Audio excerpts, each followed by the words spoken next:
राधा स्वामी जी। बाणी बाणी राधा स्वामी दयाल सतनाम सतपुरुष की। आज की सत्संग वीडियो का विषय है ध्यान का क्या अर्थ है, भजन सिमरन क्या होता है, अहंकार क्या है, यह मैं रूपी अहंकार, यह हो मैं की बीमारी क्या है। तो चलिए इसी विषय के संदर्भ में आज की सत्संग वीडियो आरंभ करते हैं।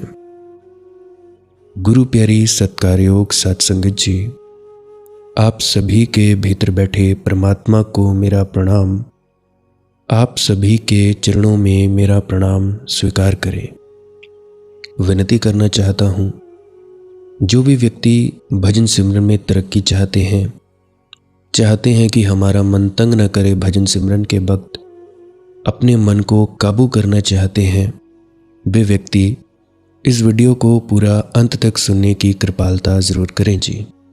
बाकी आपकी मौज है, आपकी अपनी दिली इच्छा है। तो अभी हम बढ़ते हैं सत्संग के विषय पर, जो कि है मैं रूपी अहंकार और ध्यान का अर्थ। प्यारी साथ संगत जी, अगर यह मैं रूपी अहंकार रहा तो चूक जाओगे। मैं के अतिरिक्त और कोई बाधा नहीं है। अब ये मैं रूपी अहंकार क्या है, तो थोड़ा सा जान लेते हैं कि अहंकार कहा किसको जाता है। उदाहरण के लिए एक बड़ा वृक्ष है। अब आप सभी कल्पना कीजिए आंख बंद करके कि एक बड़ा वृक्ष है, पीपल का वृक्ष है। अब वो जो वृक्ष है उसमें जड़ें भी हैं, तना है, तने की शाखाएं हैं, टहनियां हैं और टहनियों के साथ लगे पत्ते हैं, फल हैं, फूल हैं। अब मान लेते हैं कि पीपल के वृक्ष पर 1000 पत्ते लगे हुए हैं, तो 1000 पत्ते लगे हुए हैं। अब उन पत्तों का कोई वजूद नहीं है, परंतु उन पत्तों को अगर हम अकेली दृष्टि से देखें तो हम उसे कह सकते हैं कि यह एक पत्ता है। परंतु पत्ता हिस्सा किसका है? पत्ता हिस्सा है उस पीपल के वृक्ष का। यानी जो वो पत्ता है, हम उसे अगर पत्ता न कहकर वृक्ष ही कहें कि यह पत्ता भी वृक्ष है, यह जड़ भी वृक्ष है, यह तना भी वृक्ष है, यह शाखाएं टहनियां भी वृक्ष ही हैं।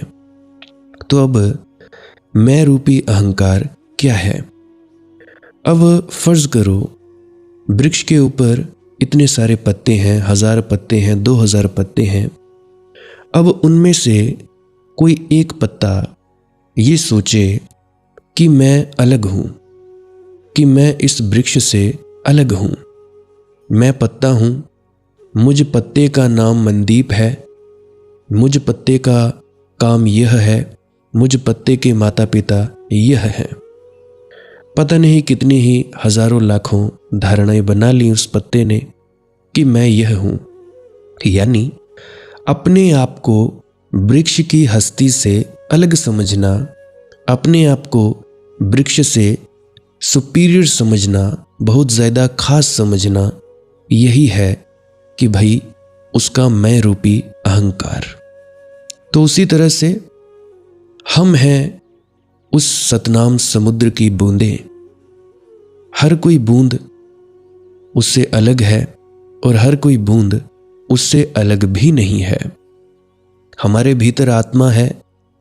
हम आत्माएं अलग अलग दिख जरूर सकती हैं, परंतु हम एक ही समुद्र की बूंदें हैं। हालांकि हम में कोई ज़्यादा फर्क नहीं है, परंतु अगर हम अपने आप को ये सोचने लग जाएं कि हम उस परमात्मा से अलग हैं, उस पूरे समुद्र से अलग हैं, तो ये सोचना समझना यह मैं कहा जाता है। देखो, दो तरह के मैं होते हैं। एक मैं होता है कि मैं ही सब कुछ करने वाला हूँ, मैं ही सब कुछ करता हूँ, यह है झूठा मैं। अगर मैं समझूं कि मनदीप मैं हूँ, यह शरीर मैं हूँ, यह विचार मैं हूँ, यह वासनाएं मैं हूँ, तो इसका मतलब यही है कि मेरे में अहंकार है। या यूं समझो कि मनदीप डॉक्टर है, या मैं टीचर हूँ, मैं सत्संग करता हूँ, या कुछ भी अपने आप को समझने लग जाए अपने उस तत्व की बजाय जो वो स्वयं है, तो उसको कहा जाता है कि यह अहंकार में है। अब दूसरे तरह का मैं, कई बार मैं संबोधन करने के लिए भी किया जाता है। अब भी मैं कह रहा हूँ कि मैं कह रहा हूँ, तो मैं अपने आप को संबोधित कर रहा हूँ कि मैं बोल रहा हूँ। मैं अपने इस शरीर के यंत्र जिह्वा के जरिए, मुंह के जरिए बोल रहा हूँ। एक और तरह का मैं है, जो मैं सच्चा मैं है, जो है साक्षी का मैं, जो मैं है आत्मा का मैं, वो भी मैं होता है। परंतु अभी हम ये समझ रहे हैं कि मैं मनदीप हूँ, मैं डॉक्टर हूँ, मैं अध्यापक हूँ, मैं जज हूँ, या मैं वकील हूँ। तो ये मैं जो है, ये सबसे बड़ी बाधा है। अपने आप को परमात्मा की हस्ती से अलग समझ लेना, इसको कहा जाता है अहंकार। अपने आप को परमात्मा की हस्ती का ही एक अंग समझना, उसका ही एक हिस्सा समझना, ये जान लेना, अनुभव कर लेना, इसको कहा जाता है अहंकार से मुक्ति। मैं खुद कुछ नहीं करता, करने वाला वो खुद है, वो हम कठपुतलियों को नचाने वाला है, इसको कहा जाता है उस परमात्मा का अनुभव। तो मेरे ख्याल से आप लोगों को थोड़ी सी भाषा में समझ आ गया होगा कि यह मैं रूपी अहंकार है क्या। यानी मैं करने वाला हूँ, मैं शक्तिमान हूँ, मैं फला हूँ, मैं ढेका हूँ, यह है मैं रूपी अहंकार। तो ठीक, तो अगर ये मैं रहा तो तुम लोग चूक जाओगे। मैं के अतिरिक्त और कोई बाधा नहीं है। मैं की जरा सी भी रेखा रह गई तो चूकने के लिए पर्याप्त है। और आश्चर्यों का आश्चर्य तो यही है कि मैं एक झूठ है, फिर भी इस झूठ के पर्दे में सत्य छिप जाता है। मैं है नहीं, सिर्फ भासता है। अब जैसे रस्सी में कोई सांप को देख ले और भाग खड़ा हो, अंधेरे में रस्सी पड़ी है और उसको कोई ये समझे कि ये सांप है और भाग खड़ा हो, सांप तो झूठा है मगर भागना सत्य है। झूठ से सच का जन्म हो गया।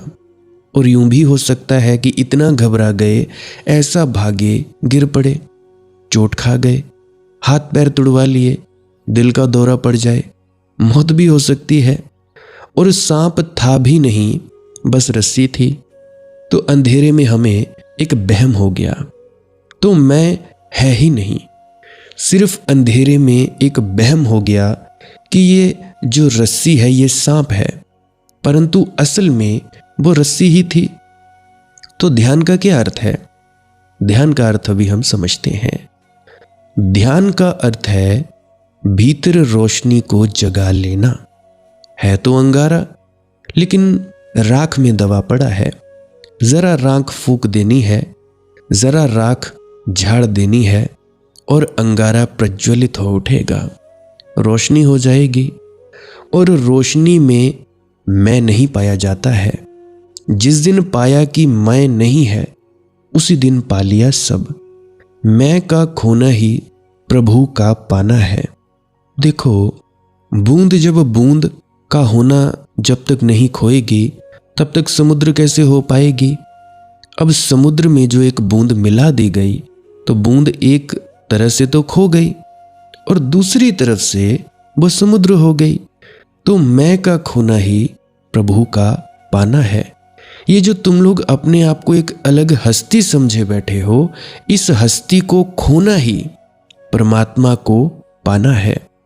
और मैं में रमे रहना ही संसार है। मैं में उलझे रहना ही भटकाव है। और बड़ी तरकीबें करता है अपने को बचाने की मन। झूठ स्वभावतः हर तरह के उपाय करता है। सत्य दिखाई पड़ता रहे, इसके लिए झूठ सब आयोजन करता है। झूठ बड़ा कूटनीतिज्ञ है, प्रमाण जुटाया है, आधार बनाता है। एक धोखा टूटता है तो नए धोखे निर्माण करता है। एक तरफ से दीवार गिरने लगती है तो नई दीवार उठाता है कि गिरती दीवार में टेके लगाता है। झूठ मर नहीं जाना चाहता, झूठ भी जीना चाहता है। सत्य को चिंता नहीं होती क्योंकि सत्य मर ही नहीं सकता। झूठ को बड़ी चिंता होती है। सत्य अपनी सुरक्षा का कोई उपाय नहीं करता क्योंकि सत्य तो सुरक्षित है ही। आग उसे जला नहीं सकती, शस्त्र उसे छेद नहीं सकते। कोई बंदूक मारो, गोली मारो, तोप से उड़ा दो, ऐसा नहीं हो सकता। मृत्यु उसे मिटा नहीं सकती। सत्य तो लापरवाह है, बेपरवाह है। सत्य तो अलमस्त है।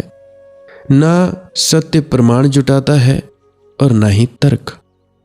झूठ प्रमाण जुटाता है, तर्क जुटाता है। याद रखना, जितना बड़ा झूठ हो उतना ही बड़ा आयोजन करना होता है। यह मैं इस संसार में सबसे बड़े झूठों में एक है। यह कैसे कैसे आयोजन करता है, इसके आयोजन पहचानो, इसकी चालबाजियां पहचानो। यह धन इकट्ठा करेगा क्योंकि धन ना हो तो मैं के लिए सहारा नहीं होता। मैं सहारे मांगता है। मेरे पास इतना है, जितना मेरे पास है उतना मैं हूं। मैं विस्तार मांगता है। इतनी मेरी शक्ति है, इतना मेरा पद है, उतना ही मैं हूं। मैं सीढ़ियां चढ़ता है महत्वाकांक्षा की। जितनी ऊंचाई पर खड़ा हो जाए उतना ही अकड़ जाता है, उतना ही आश्वस्त हो जाता है कि मैं हूं। मैं प्रसिद्धि मांगता है, यश मांगता है, सम्मान मांगता है। मैं अपमान से डरता है, लांछना से डरता है। मैं घबराता है। जरा सी गाली, जरा सा अपमान और तिलमिला जाता है। क्यों?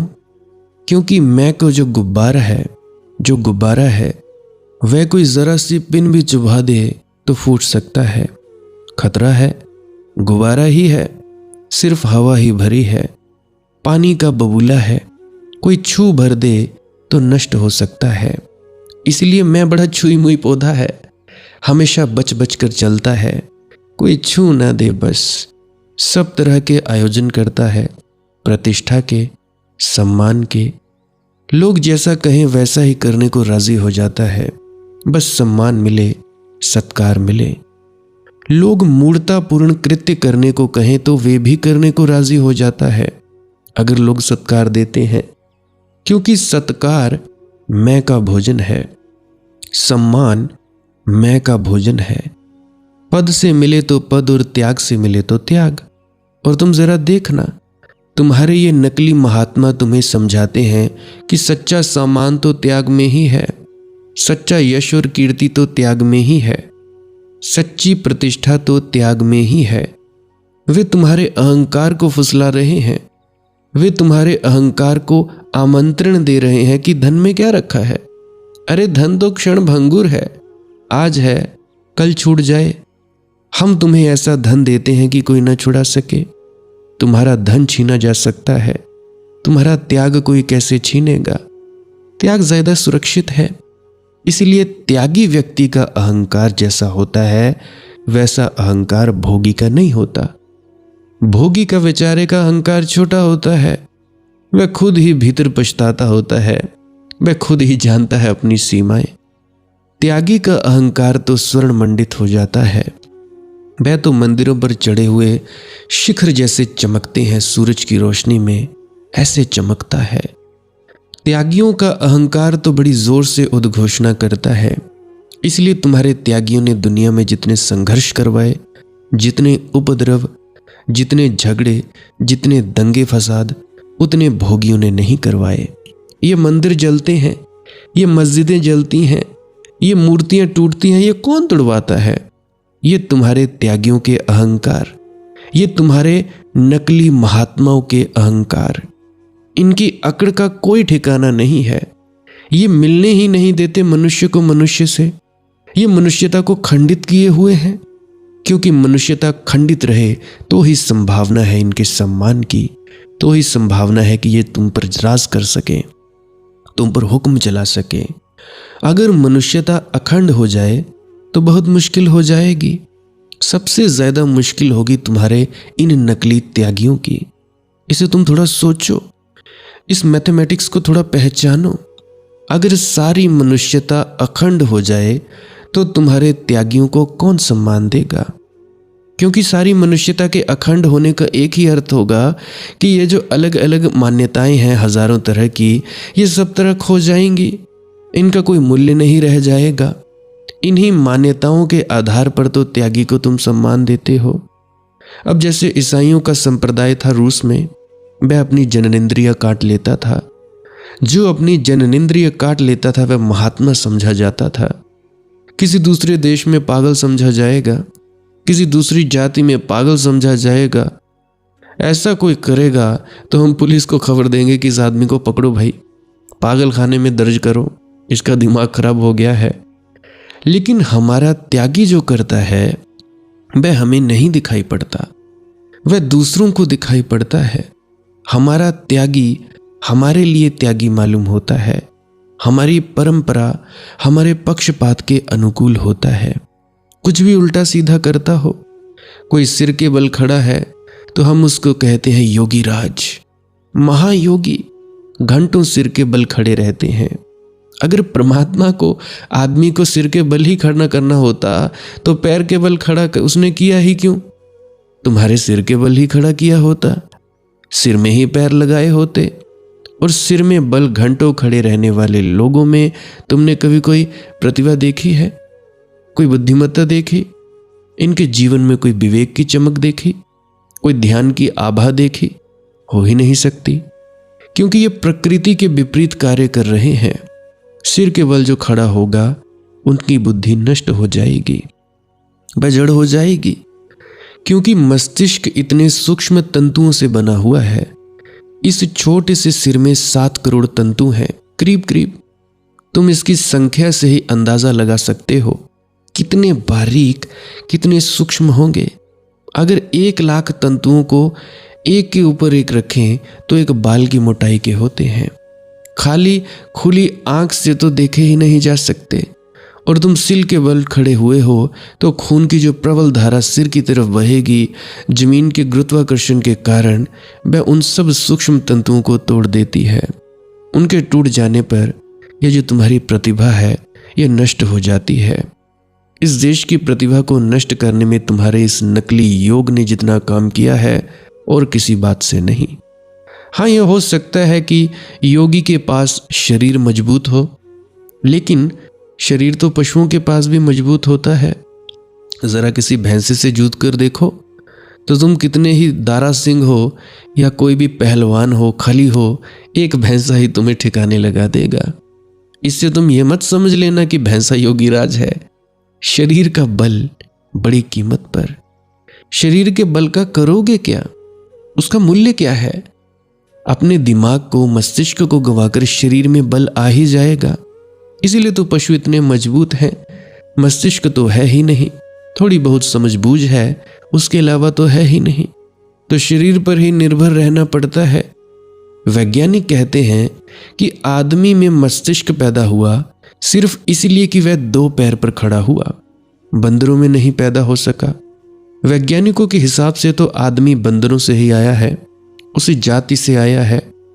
सब आदमी हनुमान जी के वंशज हैं। अगर तुम हनुमान जी की पूजा करते हो तो समझो कि अपने पूर्वजों की पूजा कर रहे हो। किसी और की पूजा करने से हनुमान जी की पूजा ठीक, कम से कम अपने पूर्वजों का तो स्मरण तो कर रहे हो। वैज्ञानिक कहते हैं आदमी बंदर से ही आया, लेकिन आदमी के पास कैसी प्रतिभा है? और बंदरों के पास तो कोई प्रतिभा नहीं है, क्योंकि वे अभी भी चारों हाथ पैर का उपयोग कर रहे हैं। जब तुम चारों हाथ पैर से चलते हो तो तुम्हारा सिर गुरुत्वाकर्षण के विपरीत नहीं होता, अनुकूल होता है। इसलिए तो रात सोने में लेट जाओ तो नींद जल्दी आ जाती है, क्योंकि लेटते ही तुम्हारा पूरा शरीर गुरुत्वाकर्षण के अनुकूल हो जाता है। खड़े हो तो पैरों में खून ज्यादा होता है, मस्तिष्क में खून कम हो जाता है। स्वभावतः, क्योंकि हृदय को खून को ऊपर भेजने के लिए मेहनत करनी पड़ती है, जमीन नीचे खींचती है। क्योंकि मस्तिष्क में खून कम जाता है, इसलिए मस्तिष्क में सूक्ष्मतम तंतु विकसित हो गए हैं। जंगली आदिवासियों में अल्बर्ट आइंस्टीन, रविंद्रनाथ टैगोर जी या गौतम बुद्ध जैसे लोग पैदा नहीं होते। होना तो चाहिए, क्योंकि वे बड़े भोले भाले लोग हैं। लेकिन बहुत से कारणों में एक कारण है कि जंगली आदमी बिना तकिए के सोता है। तुम तकिए पर सोते हो।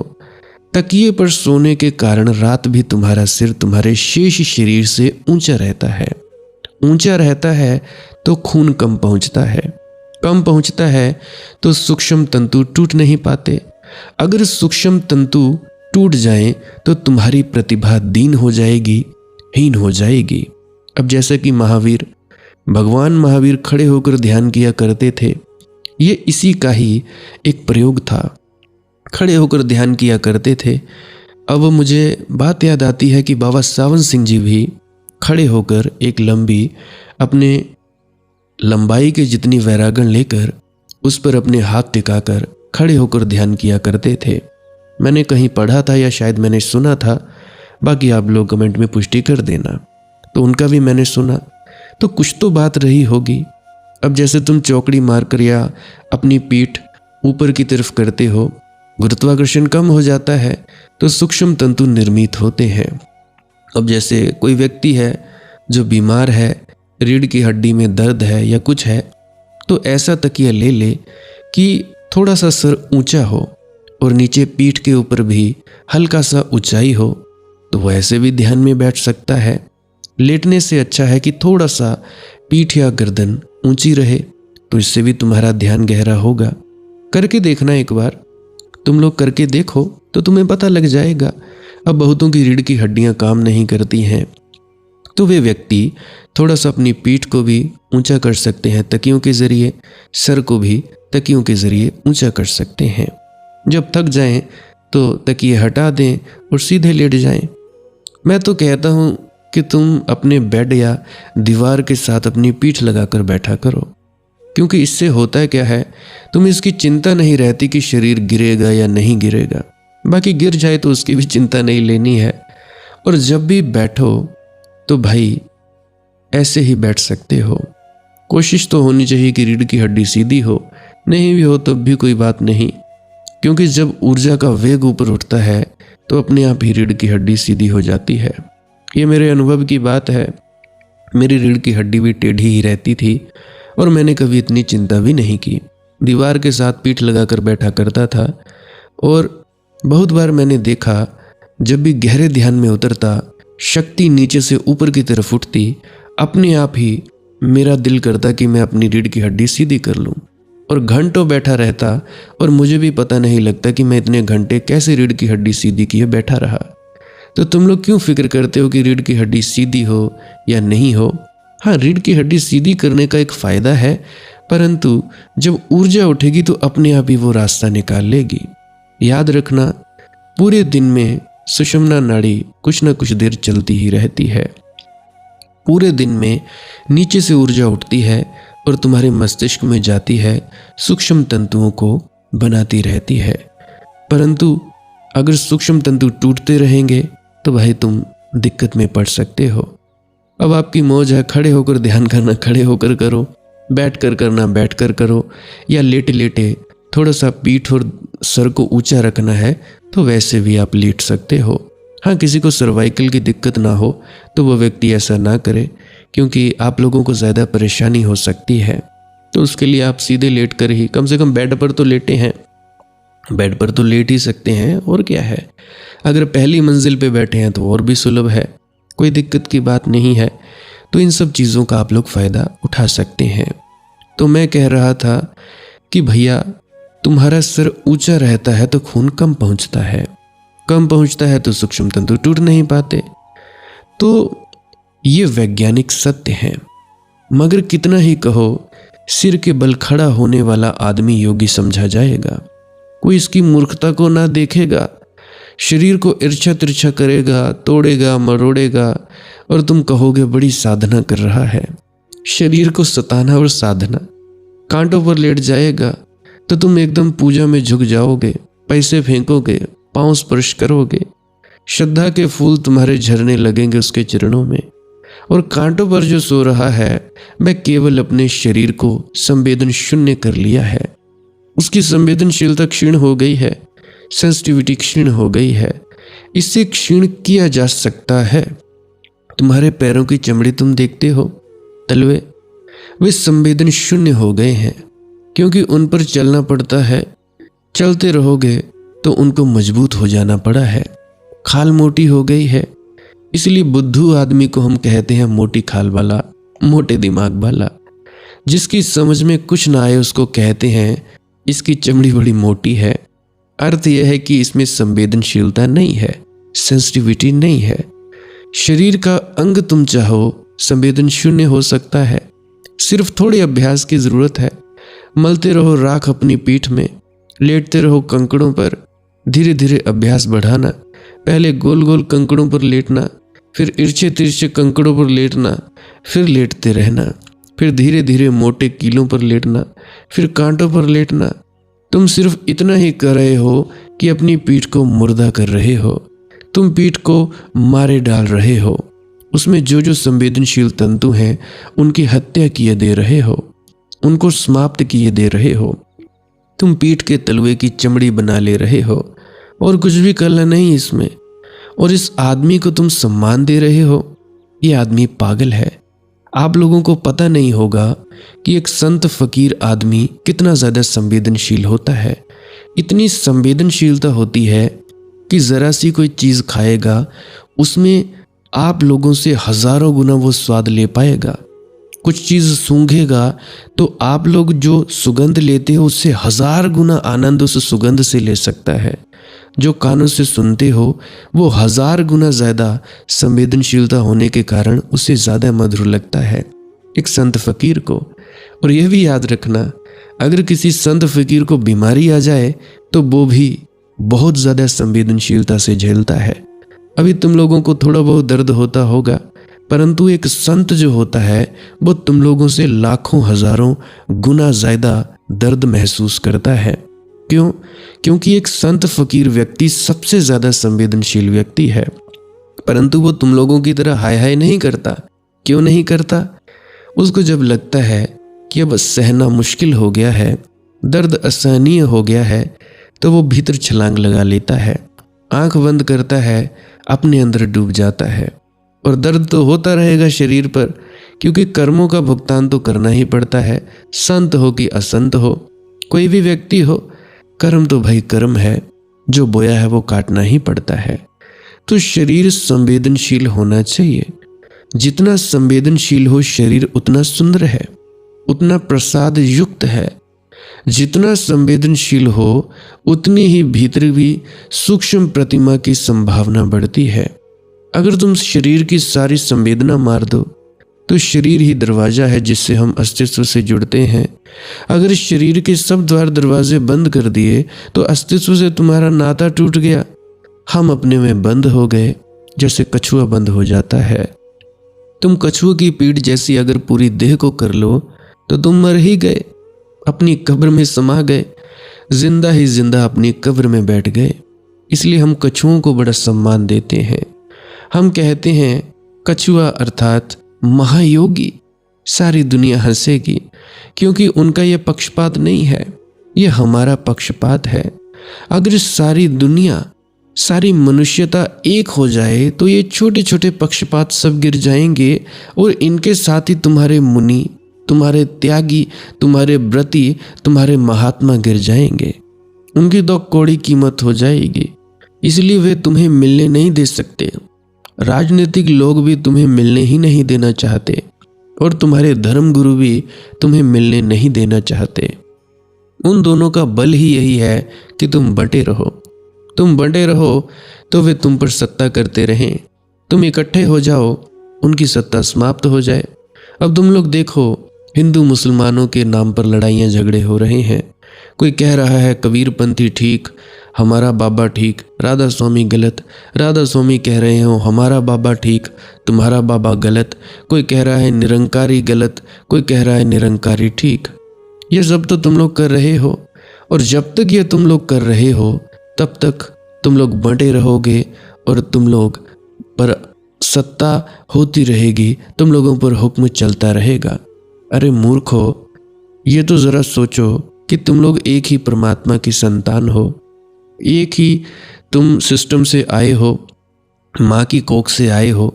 चाहे तुम्हारी माएँ अलग अलग हैं, आए तो एक ही माँ की कोख से हो, एक ही सिस्टम से आए हो, बने एक ही जैसे हो, खून भी तुम्हारा एक ही जैसा है, सब कुछ एक ही जैसा है। हाँ, खून के ब्लड ग्रुप अलग हो सकते हैं, रंग ढंग ढांचा अलग हो सकता है, कोई काला, कोई पीला, कोई लूला, कोई लंगड़ा हो सकता है, परंतु हो तो सब एक जैसे ही। तो तुम लोग लड़ते झगड़ते क्यों हो? याद रखना, जब तक लड़ते झगड़ते रहोगे तब तक तुम लोगों पर राज होता रहेगा। अब तुम लोग देखो भारत देश की क्या हालत है। कहीं गड्ढे हैं, सड़कों पर देखो कितने गड्ढे हैं, कहीं पुल टूट रहे हैं, स्कूलों का देखो, सरकारी स्कूलों का क्या हाल हो रहा है। भारत देश की बात कर रहा हूँ, बाकी देशों का मुझे पता नहीं। कितना ज़्यादा भ्रष्टाचार है। तुम लोग टैक्स देते हो, अब टैक्स का जो पैसा है वो कहाँ जा रहा है? अब तुम लोग हर चीज़ का टैक्स दे रहे हो। कोई चीज़ खरीदी तो टैक्स, खाई तो टैक्स, तुम लोग चल रहे हो रोड पर तो टैक्स, टोल टैक्स दे रहे हो, तुम लोग गाड़ी का टैक्स दे रहे हो, जीएसटी दे रहे हो, पढ़ने का टैक्स दे रहे हो, खाने का टैक्स दे रहे हो, पीने का टैक्स दे रहे हो। क्यों दे रहे हो? ताकि तुम्हें ये टूटी सड़कें मिले, गड्ढे मिले सड़कों पर। थोड़ी थोड़ी सड़क है और उस पर इतने ज़्यादा गड्ढे हैं।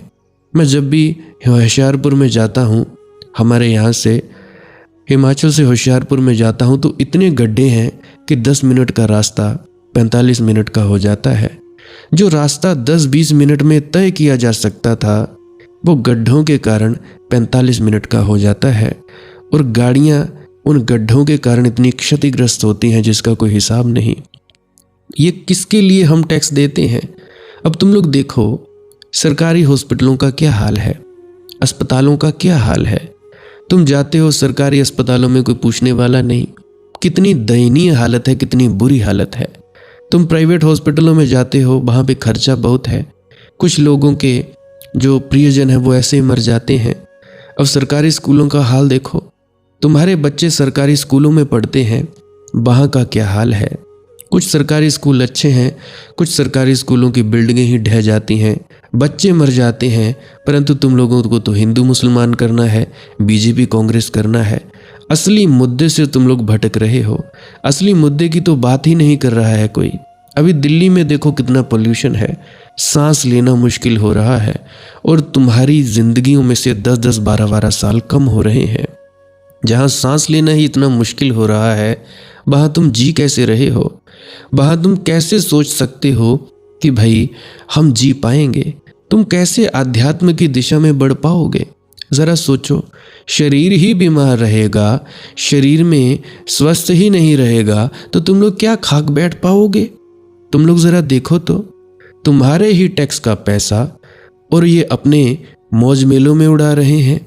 कोई किसी को ज़मीन दे रहा है 1 रुपए में, कोई कहाँ जा रहा है, कोई कहाँ जा, घूमने फिरने में ही, कोई रैलियाँ निकाल रहा है। अरे भाई, रैलियाँ निकालो, कोई दिक्कत की बात नहीं है, पर बात यह है कि हमारी सड़कें कब बनेंगी। बात यह है कि हमारे जो पुल हैं वो कब तक ढहने बंद होंगे। यह फालतू में इतने करोड़ों का खर्चा कर रहे हो, बनाते ही नहीं। अभी मैं देखता हूँ होशियारपुर से जलंधर का रोड है, वहाँ पे फ्लाईओवर बन रहा था। करीब करीब मुझे 4-5 साल देखते हुए हो गए। पहले तो बनता था, अब वही फ्लाईओवर बनना रुक गया है। क्या करते हो? हम टैक्स दे किसके लिए रहे हैं? तुम लोग सोचो। तुम्हारा बच्चा सरकारी स्कूल में नहीं पढ़ सकता, तुम अपना इलाज सरकारी अस्पतालों में नहीं करते, और तुम्हारी हवा गंदी है और तुम्हारी सड़कें जो हैं वो टूटी हुई हैं। काहे के लिए टैक्स दे रहे हो भाई? हमारा टैक्स इसीलिए बर्बाद हो रहा है, ये अपने मौज मेलों में उड़ा रहे हैं। तो इसीलिए कहता हूँ, हिंदू मुसलमान करना बंद करो, बीजेपी कांग्रेस करना बंद करो। ये तुम्हारे दिमाग में जो कीड़ा है, राजनीति से ऊपर उठ के असली मुद्दों पे बात करो। और हमारे किसान भाई देखो कैसे कैसे बिल पास करते हैं, किसान भाइयों को धरने देने पड़ते हैं, तब जाकर वो बिल वापस लिए जाते हैं। क्या क्या नहीं किया जा रहा है। जो हमारे भारत का किसान है, अन्नदाता है, उसको तुम लोग क्या कर रहे हो? अभी कुछ लोग मुझे कहेंगे कि भाई क्यों संसार की बातें कह रहे हो। अरे भाई, क्या तुम लोग खाना नहीं खाते या खाली हवा पर ही जीते हो? हवा पानी ये तो साफ होना चाहिए। किसान जो हैं वो खाना तुम्हारा उगा रहे हैं। ये तुम ब्रेड खाते हो, तुम बिस्किट खाते हो, ये तुम पिज़्ज़े खाते हो, तुम अनाज खाते हो, सब्जियां खाते हो, कौन उगा रहा है भाई? ये संसार में नहीं आता क्या? इस संसार की बात मैं नहीं करूं क्या? अब तुम जिस सड़कों पर चलते हो, एक्सीडेंट हो गया जी, तुम्हारी टांग टूट गई। अब क्या वो टूटी टांग के दर्द में तुम ध्यान में बैठ सकते हो? तुम्हारा कितना ही खर्चा होता है। कोई पुलों के नीचे ढहकर मर रहा है। अभी बरसात गई, बरसात में कितने ही लोग मारे गए, हिमाचल में मारे गए, और भी हिमाचल में कितनी ज़्यादा बाढ़ आ गई। तुम लोग ज़रा सोचो, हमारे देश की इतनी जनता है, जनता टैक्स का पैसा जा कहाँ रहा है? तुम लोग ज़रा सोचो। अरे सोचा करो भाई, तुम लोग कर क्या रहे हो, क्या नहीं कर रहे हो? तुम फालतू में बीजेपी कांग्रेस करोगे या हिंदू मुसलमान करोगे या असली मुद्दों की बात करोगे?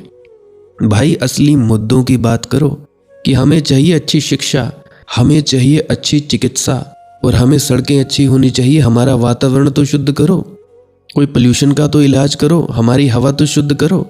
अरे हम कैसे रह पाएंगे? ये बड़े बड़े जो तुम्हें लड़ाने वाले राजनीतिज्ञ हैं, अपने घरों में तो, अपने कमरों में तो एयर प्यूरिफायर लगा रहे हैं इतने महंगे महंगे। क्या तुम लोगों के पास इतना पैसा है कि तुम लोग एयर प्यूरिफायर खरीद पाओ? हालांकि कुछ व्यक्ति खरीद रहे हैं, और जो गरीब जनता है, जिसके पास खाने को रोटी नहीं, पहनने को कपड़े नहीं, सर पर छत नहीं, वो करे तो करे क्या? क्या करे तुम लोग ज़रा सोचो। और टैक्स हर कोई व्यक्ति दे रहा है, वोट हर कोई व्यक्ति डालता है, और तुम लगे हो मूर्खों की तरह एक दूसरे से लड़ने झगड़ने। तू हिंदू मैं मुसलमान तू हिंदू। अरे भाई, सभी लोग मिलके ज़रा इन राजनीतिज्ञ नेताओं से पूछो तो सही कि तुम लोग वादे तो करते हो भाई, वादों को निभाओगे कब? जो वादा नहीं निभा रहा है उसको गले से पकड़कर नीचे उतारो भाई। सरकार हमारी है, अब यहाँ पे बोलने पर भी पाबंदी है। जरा सा कुछ बोल दिया तो तुम देशद्रोही हो, तुम पाकिस्तान चले जाओ, तुम ये हो, तुम वो हो। ऐसा ही होता है कि नहीं होता है? तो इसलिए मैं तुम लोगों के दिमागों में ये बातें डाल रहा हूँ कि भाई जागो, सही ढंग से सही व्यक्ति को, उसी व्यक्ति को वोट जाए। मुझे पार्टी से कोई लेना देना नहीं है। उसी व्यक्ति को वोट दो जो व्यक्ति तुम्हें शिक्षा प्रदान करे, चिकित्सा प्रदान करे, सड़कें दे, साफ हवा दे, खाने को रोटी, तुम्हें रोजगार दे। खाने को रोटी तो तुम्हें मिल ही रही है, अरे कम से कम रोजगार तो दो। रोजगार नहीं दोगे तो ये नए बच्चे जाएंगे कहाँ? अब 10-10, 15-15 साल कोई IAS की तैयारी कर रहा है, कोई किसी की तैयारी कर रहा है। अरे भाई, हाथ का काम सीखो। मुझे सुनने वाले बच्चों से मैं इतना ही विनती करना चाहता हूँ, हाथ का काम भी सीखो, कोई ना कोई स्किल सीखो। ये मोबाइल फ़ोन पर रील्स स्क्रॉल करने से कुछ नहीं होने वाला। तुम लोग सबसे युवा जनता हो, जितने भी तुम लोग मुझे सुनते हो भाई, कम से कम ये करो तो सही, कर्म तो करो। कर्म तुम क्या कर रहे हो? कर्म तुम मोबाइल फ़ोन पे रील्स स्क्रॉल कर रहे हो, पॉर्न देख रहे हो, और भी पता नहीं क्या कर रहे हो। चलो ठीक है, तुम सब करो, पर कम से कम काम भी तो करो, कोई चीज़ सीखो भी तो, कोई काम धंधा सीखो। कोई काम धंधा नहीं सीखोगे तो मरोगे, भूखे मरोगे। और फिर तुम कहते हो सरकार नौकरियां नहीं देती। अरे भाई, वो नहीं देंगे, तुम कुछ ना कुछ काम तो सीखो। ऐसे थोड़े ना तुम सरकार पर निर्भर रह सकते हो। परंतु तुम लोगों के दिमाग में दिमाग ही नहीं है, भूसा भरा है तुम लोगों के दिमागों में। और मुझ जैसा व्यक्ति कोई ऐसी आवाज़ उठाए तो तुम लोग कहते हो कि भाई आध्यात्म की अलावा संसार की बात मत करो। क्यों ना करूं भाई बात? अब बहुत से तुम लोगों में से बीमार रहे होंगे। अब तुम लोग ज़रा बताओ, तुम लोगों को ज़्यादा फ़ायदा सरकारी अस्पताल में जाकर मिला या प्राइवेट में जाकर मिला? तुम लोगों ने जो इलाज करवाए ज़्यादा सरकारी में मिले या प्राइवेट में मिले? ज़्यादातर जनता वो होगी जो सरकारी अस्पताल जाना ही नहीं चाहती। क्यों? क्योंकि वहाँ पे सुविधा ही नहीं है, डॉक्टरों की कमी है। डॉक्टर इतने महंगे महंगे इलाज लिख देते हैं, इतने महंगे महंगे टेस्ट लिख देते हैं जिसका कोई हिसाब नहीं। मेरी एक यहाँ बहन है डिस्ट्रिक्ट ऊना से, ऊना शहर से, वो मुझे बताती रहती है, डॉक्टर है वो खुद भी, कहती है मुझे बड़ी दया आती है भाई। दया इसलिए आती है कि ये बेचारा इतना गरीब है, इसको क्यों इतना महंगा टेस्ट करवाना। और कभी कभी तो मैं खुद भी गाड़ी का जो भाड़ा है वो दे देती हूँ ताकि ये ढंग से चला जाए, अपने घर तो पहुँच जाए। तो ऐसी तो हालत है हमारी दुनिया की। हम पैसा ही कमाना चाहते हैं अपने अपने अहंकार में। हम डॉक्टर नहीं हैं, हम बिजनेसमैन हैं, हम अध्यापक नहीं हैं, बच्चों को पढ़ाना नहीं चाहते। और भाई सभी को बदलना होगा। तुम लोग कहते हो ये अध्यात्म से अलग बात है, भैया तुम्हारे अध्यात्म से जुड़ी बात है। अगर तुम लोग खाओगे नहीं, साफ हवा नहीं मिलेगी, तुम्हें बीमार होने पर अस्पताल में चिकित्सा नहीं मिलेगी, शिक्षा नहीं मिलेगी, तो तुम लोग करोगे क्या? करोगे क्या भाई? क्या खाक तुम ध्यान में बैठ पाओगे?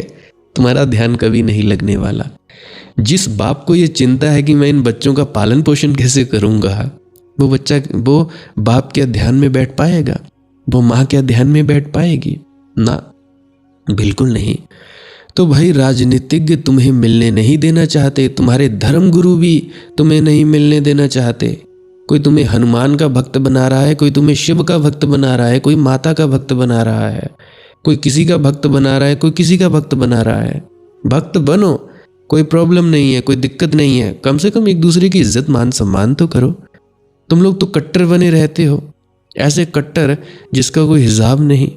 अरे भाई परमात्मा तो एक है, सभी देवी देवता तो एक ही श्रेणी से आए हैं। और कहाँ से आए हैं भाई? मानो जिस मर्जी को, पूजो जिस मर्जी को, कोई फर्क नहीं पड़ता। परंतु कम से कम तुम सोचो तो सही, तुम लोग जरा सोचो तो सही कि तुम लोग कर क्या रहे हो, क्यों फालतू में लड़ते झगड़ते हो? इतने दंगे फसाद होते हैं। राजनीतिज्ञों के कहने पर तुम लोग 100 150 रुपए में बिक जाते हो। मुझे आज भी याद है, जब भी हमारे गांव में इलेक्शंस हुआ करते थे तो इलेक्शन से पहले ही बोतलें, पेटियां आ जाती थी, शराब की बोतलें, कि भाई इसको शराब बांटो, इसको बांटो। 250 रुपये 300 रुपये में बिक जाते हैं लोग। एक शराब की बोतल आ गई, बस वोट तो फिर वही उसी प्रत्याशी को जाएगी जिसने शराब की बोतलें बांटी हैं। अब तुम लोग जरा सोचो कितने निम्नतम स्तर पे गिर चुके हैं हम लोग। हम एक शराब की बोतल में बिक जाते हैं, 150 रुपये में, 250 रुपये में बिक जाते हैं। मैंने ये देखा है भाई। और मेरे पिताजी मेन राजनीतिज्ञ ही थे कि भाई इस नामदेव को भेजो, जहाँ जहाँ से उसको वोटें डलवानी हो, किसी को प्रधान बनाना हो, सरपंच बनाना हो तो नामदेव को भेजो। मैंने अपने पिताजी को देखा है।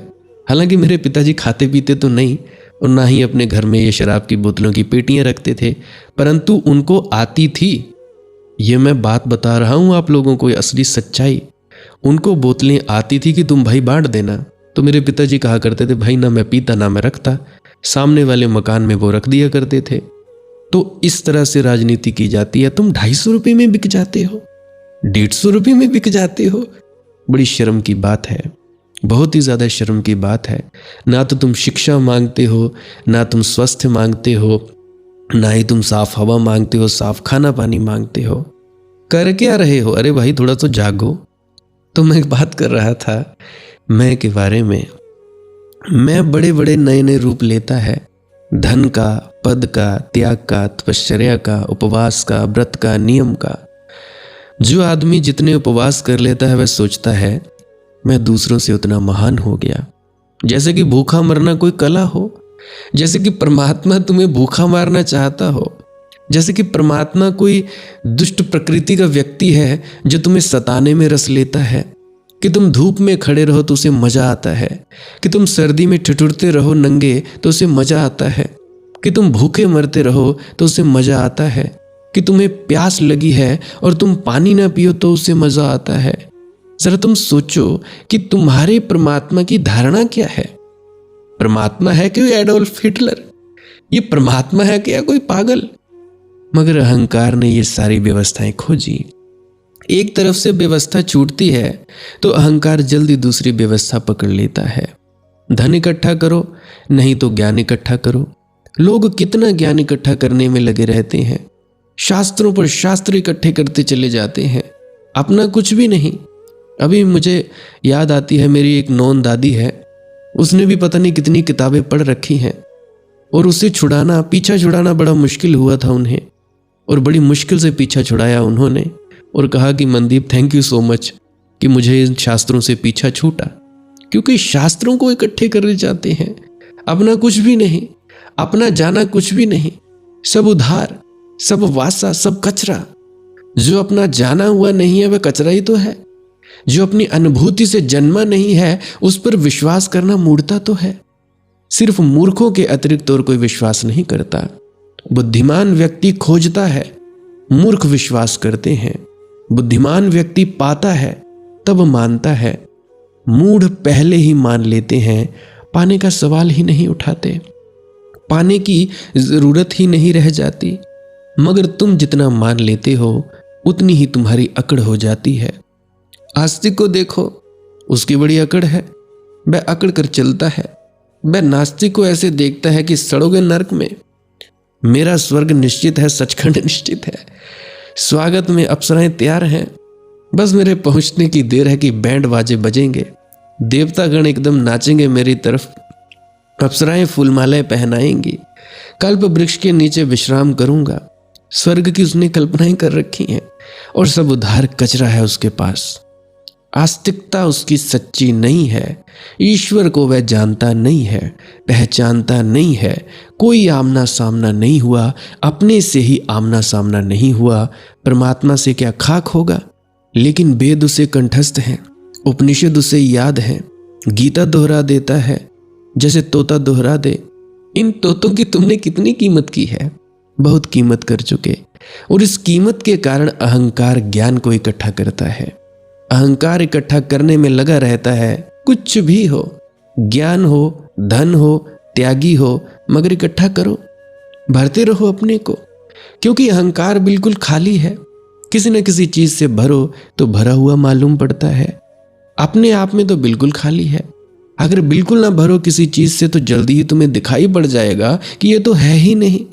इसे भर भर कर धोखा देते रहो। तुम पूछते हो कि भाई इस मैं रूपी अहंकार से कैसे पीछा छुड़ाया जाए। यह सब निर्भर है इस बात पर कि मैं को बल दोगे या नहीं। ज्ञान से बेहतर है अज्ञान। यह जानना ज्यादा उचित है कि मैं नहीं जानता हूं। यह जानना ज्यादा उचित है कि मेरा क्या पुण्य, मेरे जीवन में बहुत भूले हैं, बहुत पाप है, मैं अज्ञानी हूं। यह जानना बहुत उचित है, क्योंकि अगर तुम समझो कि मैं अज्ञानी हूं तो अहंकार मरेगा। क्योंकि अज्ञान की कोई अकड़ तो होती नहीं। अज्ञान में क्या अकड़ोगे? अज्ञान में तो आदमी विनम्र होता है, ज्ञान में अकड़ता है। अगर तुम देखोगे कि मेरा जीवन तो भूलों से भरा है, चूकों से भरा है, मेरे जीवन में पाप ही पाप है, पुण्य कहाँ, व्रत कहाँ, नियम कहाँ, उपवास कहाँ, तो तुम अहंकार से कैसे भरोगे? लेकिन हो आए मंदिर कि मस्जिद कि सत्संग सेंटर की गुरुद्वारा की अकड़ कर लौटते हो घर। ना गए होते मंदिर या मस्जिद या सत्संग या गुरुद्वारा तो बेहतर था। कम से कम ये अकड़ तो ना होती। ये रोज मंदिर क्या हो आते हो, तुम सत्संग सेंटर में सेवा क्या कराते हो, तुम परमात्मा पर कृपा कराते हो और तुम और अकड़ कर आते हो। रोज अकड़ कर आते हो। तिलक लगा लिया, राधा स्वामी बुला लिया और देखो अकड़, जनेऊ पहन लिया और देखो अकड़। है कुछ भी नहीं, 3 धागे हैं, चुटिया रख ली और अकड़ है कुछ भी नहीं। किन किन चीजों पर अकड़ करते फिरे हो भाई? जिस भांति अकड़ गिरती हो उस भांति अकड़ को गिरने में सहारा दो। जानो कि अज्ञानी हो, हटा दो इन शास्त्रों को। वे तुम्हारे जाने हुए नहीं है, इसीलिए उनको जानने से कुछ अर्थ नहीं है। जानो कि मेरी सीमाएं हैं, जानो कि मैं नाकुछ हूं। मत अपने को गौरवान्वित करो कि मैंने इतने यज्ञ करवाए, इतने हवन करवाए, कि मैंने ये किया, इतनी सेवाएं की, इतने गुरुद्वारों में गया, इतनी बार मैं मंदिरों में गया, हर वीरवार मैं वहां पे गया या यहाँ पे गया। जहां से भी मैं पकता हो, जहां से भी मैं भरता हो, जहां से भी मैं को थोड़ा सा पोषण मिलता हो, वहीं सजग हो जाओ। इस सजगता को ही मैं ध्यान कहता हूं। और अगर कोई ठीक से जांच करता रहे, अपने भीतर जाग कर देखता रहे, तो जल्दी ही पहचान लेता है अहंकार की सारी कलाबाजियां। फिर अहंकार कहीं से भी नहीं घुस सकता, ना सामने के द्वार से, ना पीछे के द्वार से। उसके रास्ते बड़े सूक्ष्म हैं, लेकिन तुम अगर होश में हो तो वह तुम्हें धोखा नहीं दे पाएगा। और जो अहंकार के धोखे में नहीं पड़ता वह निश्चित चूकेगा नहीं, पक्का। चूकने को कुछ है भी नहीं। अहंकार गया कि तुमने पा ही लिया। मेरी भूलों से मत उलझो, जन्म जन्म का मैं अज्ञानी। कांटों से निज राह सजाकर मैंने उस पर चलना सीखा, श्वासों में निश्वास बसाकर मैंने उस पर पलना सीखा। मुझे नियति ने दे रखी है पागलपन से भरी जवानी, मेरी भूलों से मत उलझो, जन्म जन्म का मैं अज्ञानी। अपनी भूलों को देखो, अपने गुणों को मत गिनो, अपने दुर्गुणों को पहचानो, अपनी संपदा की बात ना करो, अपनी निर्धनता को गुनो। तुम्हारा ज्ञान 2 कौड़ी का है, तुम्हारा अज्ञान बहुमूल्य है। तुम काश देख सको कि मैं अज्ञानी हूं। आस्तिकता मुझे आई कहां, जानता क्या हूं, प्रार्थना पहचानता क्या हूं। पूजा पाठ ये भजन सिमरन इस सब का स्वाद मैंने लिया कहां। देखो अपनी भूलें, देखो अपनी सीमाएं, देखो अपनी नग्नता, अपने को निर्वस्त्र पहचानो और तुम पाओगे कि मैं गलने लगा, मैं की बर्फ पिघलने लगी। और जिस दिन मैं खो जाएगा उसी क्षण तत्क्षण परमात्मा से मिलन हो जाता है। इधर मैं गया उधर परमात्मा उतरा। यह छोटा सा मैं बाधा बना है। प्रश्न उठ सकता है, इतना छोटा सा मैं इतने विराट परमात्मा को कैसे रोक सकता है? इतना छोटा सा झूठ इतने विराट सत्य को कैसे आवरण में ले सकता है? और प्रश्न तार्किक मालूम होगा, लेकिन कभी तुमने ख्याल किया, एक जरा सा धूल का कण आंख में चला जाए तो बस काफी है, सामने कुछ भी खड़ा हो दिखाई नहीं पड़ेगा। एक धूल का कण आंख को इतना बेचैन कर देता है, बंद कर देता है कि सामने खड़ा हुआ व्यक्ति नहीं दिखाई देता। तो एक धूल के कण ने उसको छुपा लिया। निकाल दो धूल का कण तो भाई व्यक्ति प्रकट हो जाता है। व्यक्ति तो अपनी जगह है, कहीं गया नहीं, सिर्फ आंख धूल के कण में छिप गई, दब गई। तो अहंकार ने हमारी आंख को, भीतर की आंख को ढांक लिया है। परमात्मा तो प्रकट है, परमात्मा तो प्रतिक्षण मौजूद है, वही तो है और तो कुछ भी नहीं। मगर मैं कहूं इसीलिए मत मानना, नहीं तो वह उधार होगा, वासा होगा। मेरा आग्रह यही है, सतत आग्रह यही है कि तुम अपने भीतर अहंकार की कंकड़ी को अलग कर दो। जरा सा श्रम चाहिए, आंख तुम्हारी अहंकार से खाली हो जाए, भीतर की दृष्टि निर्मल हो जाए, फिर तुम्हें जो दिखाई पड़ेगा वह परमात्मा ही परमात्मा है। उसके अतिरिक्त और कुछ भी दिखाई नहीं पड़ता है। तो भाई कोई कारण नहीं था कि भाई आप लोग कभी चूकते। पहले तो चूकने के कारण थे, चूके तो बस इस मैं के कारण। अब इस मैं को जाने दो मित्रों, इस मैं को विदा करो, अलविदा करो, मैं से नमस्कार करो, राधा स्वामी बोलो कि भाई काफी हो चुका। लड़ना झगड़ना बंद करो और आपस में मिलो जुलो। 28 अक्टूबर 2025 से सतयुग की शुरुआत हो चुकी है। कलयुग समाप्त हुआ। कलयुग की समाप्ति 28 अक्टूबर 2025 से हो चुकी है। सतयुग आ गया है, अभी तुम मिलो जुलो और आगे बढ़ो। सतयुग की शुरुआत हो चुकी है 28 अक्टूबर 2025 से, ये बात मेरी याद रखना। और मैं ऐसे ही नहीं कह रहा हूं, ये मैं बात पूरे पक्के दावे के साथ कह रहा हूं। सतयुग की शुरुआत हो चुकी है, इसका आनंद लो, ध्यान में डूबो और आगे बढ़ने की चेष्टा करो।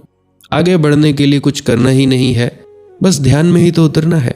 और मेरी आप लोगों से विनती है, कम से कम 3 से 4 पेड़ तो जरूर लगाएं। 3 से 4 पेड़ लगाओ, किसी जगह पीपल का वृक्ष भी लगाओ, बड़ का वृक्ष लगाओ, नीम लगाओ, आंवला लगाओ, परंतु कोई ना कोई पेड़ इसके अलावा भी लगाओ जरूर। क्योंकि ये जो पेड़ हैं ये तुम्हें ऑक्सीजन देते हैं। अगर पेड़ नहीं रहेंगे तो तुम्हारी इस कार्बन डाइऑक्साइड को ऑक्सीजन में बदलेगा कौन? इतनी गर्मी इसीलिए हो रही है, पेड़ ही नहीं है। तुम पेड़ों को काट दे रहे हो और उसकी जगह लगाते नहीं। तो जितने भी मुझे सुन रहे हैं सभी से मेरी विनम्र प्रार्थना है, पेड़ों को लगाना भी शुरू करो। सतयुग की शुरुआत हो चुकी है, पेड़ों को लगाने से करो। हर व्यक्ति 4-4 पेड़ लगाए, कहीं भी लगाए, और उन पेड़ों की देखभाल जरूर करे। ये नहीं कि पेड़ लगाए और छोड़ दिए।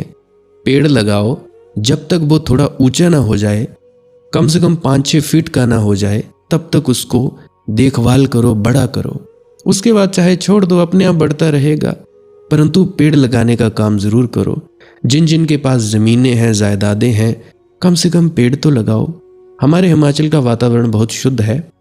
वैसे यहाँ पे जहाँ मैं रह रहा हूँ डिस्ट्रिक्ट ऊना में, यहाँ का वातावरण भी अभी इतना शुद्ध नहीं है जितना मेरे गांव का वातावरण शुद्ध है, चौकी मनियार का वातावरण शुद्ध है। तो भाई पेड़ लगाने से ही होगा। यहाँ तो मेरे पास गमले ही हैं, आप लोग गमले लगा सकते हो तो गमले लगाओ, अपने घरों में गमलों को भर दो, कोई भी किसी भी तरह का पौधा लगाओ, घरों को अपनी छतों को गमलों से भर दो, पेड़ जरूर लगाओ। ये मेरी आप लोगों से खास विनती है। पेड़ों की देखभाल करो, पौधे लगाओ, बाकी जो करना हो करो। और याद रखना, तुम्हारे घर में जो गमले होंगे, गमलों के पास बैठकर दिन में जो ध्यान करने में आनंद आता है वो तुम्हें कभी नहीं आएगा। मेरी बात पर गौर करके देखना, प्रैक्टिकल करके देखना। जो मैं कहता हूं वो मैं इतने दावे के साथ इसलिए कहता हूं क्योंकि मेरा निजी अनुभव है। मैं किसी पढ़ी पढ़ाई बातों पर ना तो मैं विश्वास करता हूं, ना तो मैं मानता हूं, और ना ही मुझे बोलने का वो हक है। जब तक मेरा खुद का अनुभव नहीं होता मैं कुछ कहता नहीं, और ना ही मैं कुछ कहने का उस वक्त दम रखता हूं, क्योंकि बिना अनुभव के कोई भी कही गई बात झूठी और नकारा होती है। तो मेरी विनती है, सभी पेड़ लगाएं और भाई मौज मनाएं, हंसो खेलो, ध्यान में डूबो, मस्त हो जाओ। आज के लिए बस इतना ही। किसी का कोई प्रश्न हो तो कमेंट सेक्शन में लिख सकते हैं या मुझे व्हाट्सएप कर सकते हैं वॉइस मैसेज 9882558872 98 825 58 872। और कॉल करने से पहले मैसेज ज़रूर कर दिया करें कि भाई हम बात कर सकते हैं या नहीं, क्योंकि व्यस्तता के कारण और शरीर भी स्वस्थ हो रहा है उसके कारण मैं ज़्यादा बात नहीं कर पाता हूँ। अगर करता भी हूँ तो कोई एक आध व्यक्ति से ही कर पाता हूँ, ज़्यादा बोला नहीं जाता। अब भी करीब करीब 1 घंटे से बोल रहा हूँ, क्योंकि बोलने में बहुत ज़्यादा एनर्जी, बहुत ज़्यादा ऊर्जा क्षीण होती है। और ये जो ऊर्जा फेंकी जा रही है आप लोगों के कानों के जरिए आपके भीतर उतरेगी, यही जो शक्ति बनकर आपको भजन सिमरन में मदद करेगी, ध्यान में ऊपर उठने में मदद करेगी। और मेरी खास विनती है, पुरानी वीडियोस भी सुन लिया करो, क्योंकि दिन में 2-3 सत्संग सुनोगे, बूढ़ों के लिए तो सबसे बेस्ट चीज़ है। ना कहीं आना ना जाना, मोबाइल खोला, सत्संग लगे रहे। अपने घर में किसी बच्चे को कह दो कि बेटा लगा दे, ये ख़त्म हो गया, या खुद थोड़ा सा सीख लो। वॉइस मैसेज पर भी बोला जा सकता है, यूट्यूब पर वॉइस से भी सर्च किया जा सकता है। सर्च करें मालिक की मौज सत्संग, वहाँ पे जितने भी सुन सकते हो सुनो, आपकी मौज है। कोई पैसे तो लेता नहीं मैं कि भाई मेरी फ़ीस इतनी है, इस वीडियो को सुनोगे तो इतने रुपए देने होंगे, ना, कोई ज़रूरत ही नहीं है। देने हो दो, नहीं देने हो मत दो। वैसे तो मैंने वहाँ पे तो कोई बैंक अकाउंट भी नहीं डाल रखा है, बैंक अकाउंट की कोई ज़रूरत ही नहीं है, सब चल रहा है, बढ़िया चल रहा है। तो भैया पुरानी वीडियोस भी सुना करो, क्योंकि जो ऊर्जा, ये जो शक्ति इस वाणी के ज़रिए से, शब्दों के ज़रिए आ रही है, ये ऊर्जा, ये शक्ति आप लोगों को ध्यान में ऊपर उठने में मदद करेगी। बाकी भजन सिमरन क्या है, श्वास क्रिया क्या है, जैसा कि मैं रोज़ की तरह वीडियो क्लिप लगाता हूँ, अभी मैं वो क्लिप लगाए देने वाला हूँ, कृपया उसको भी सुनकर जाइएगा। भजन सिमरन क्या है? भजन और सिमरन 2 अंग हैं। सिमरन है कुछ शब्दों का जाप करना जो आपको आपके सद्गुरु द्वारा बताए जाते हैं। कोई भी जाप हो सकता है, कोई भी शब्द हो सकते हैं। करना क्या है, किसी कमरे में बैठ जाइए, या रात को बैठ सकते हैं, सुबह बैठ सकते हैं, या जब भी आपको फुर्सत के लम्हे मिले बैठ सकते हैं। तो जब बैठें तो शरीर को बिना हिलाए डुलाए बैठना है। जो बैठ नहीं सकता तो वो लेट जाए, जो चौकड़ी नहीं मार सकता वो टांगे सीधी कर ले। कोशिश ये रहनी चाहिए कि ज़्यादा से ज़्यादा वक्त शरीर को बिना हिलाए डुलाए बैठा जाए। उसके बाद अपने शब्दों का जाप शुरू कर दें। आंख बंद रखें, आंखों पर ज़्यादा जोर नहीं लगाना है, कोई कष्ट नहीं देना है, नहीं तो सर में दर्द होगा और फिर आप लोगों को परेशानी हो सकती है। तो आपने क्या करना है, चुपचाप शांत होकर बैठे रहना है, शब्दों का जाप शुरू कर देना है। जितनी देर भी आप करना चाहो, आधा घंटा, पौना घंटा, 10 मिनट, 15 मिनट, या जितनी भी आपको आपके सद्गुरु द्वारा दिया गया निर्देश है, जितना निर्देश है उसका पालन कीजिए। और उसके बाद दूसरा स्टेप करना बड़ा ही ज़्यादा ज़रूरी है।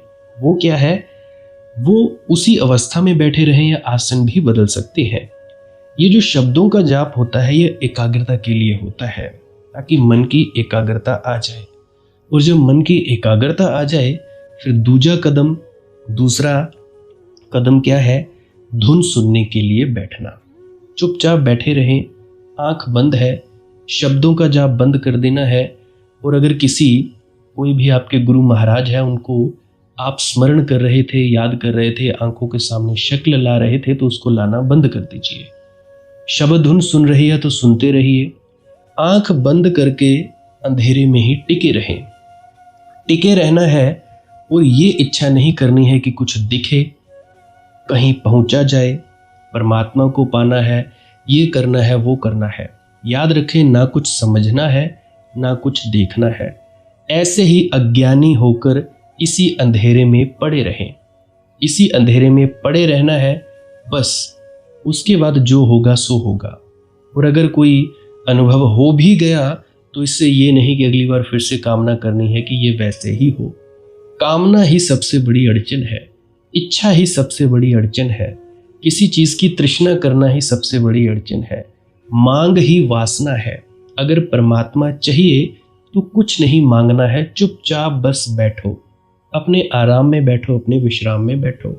धीरे धीरे धीरे वो होगा जो होना चाहिए।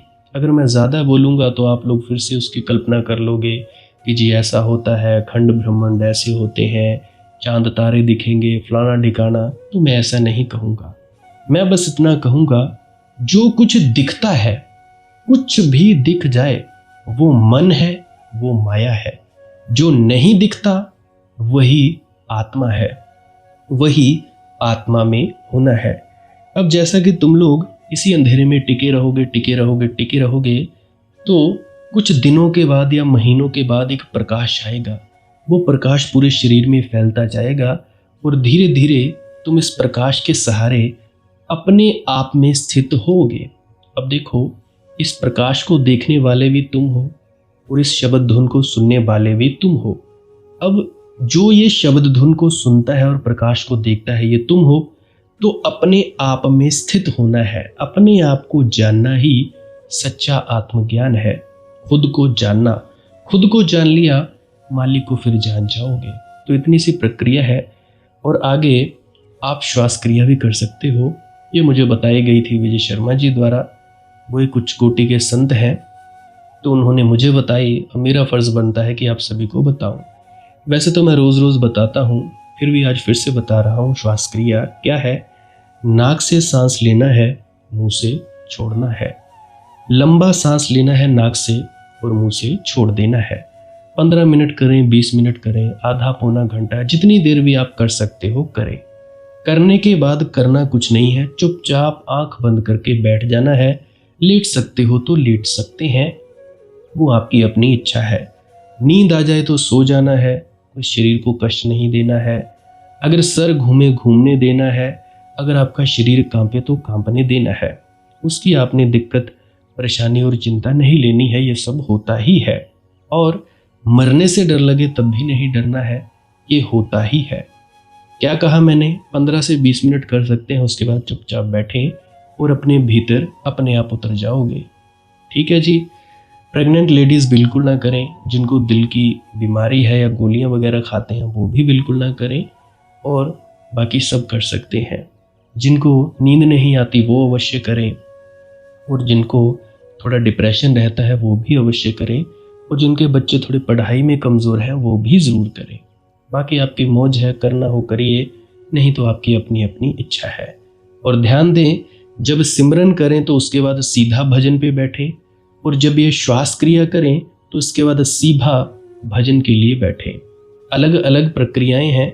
एकाग्रता के लिए है श्वास क्रिया और एकाग्रता के लिए ही है भजन सिमरन। सिमरन भी एकाग्रता के लिए और श्वास क्रिया भी एकाग्रता के लिए। ठीक है, मिक्स नहीं करना है, अलग अलग करिए। अगर श्वास क्रिया करी तो उसके बाद सीधा धुन सुनने पर बैठें। अगर सिमरन के शब्दों का जाप किया उसके बाद फिर से धुन सुनने पर बैठें। बाकी आपकी अपनी मौज है, जो आपको रुचे वो कर सकते हो। अगर धुन सुनने लगे तो धुन सुनने पर ही डायरेक्ट बैठा जाए, परंतु श्वास क्रिया मत छोड़ना, क्योंकि श्वास क्रिया करने से शारीरिक, मानसिक और आध्यात्मिक लाभ मिलता है। तो बाकी आप कीजिए, आपकी मौज है। राधा स्वामी जी।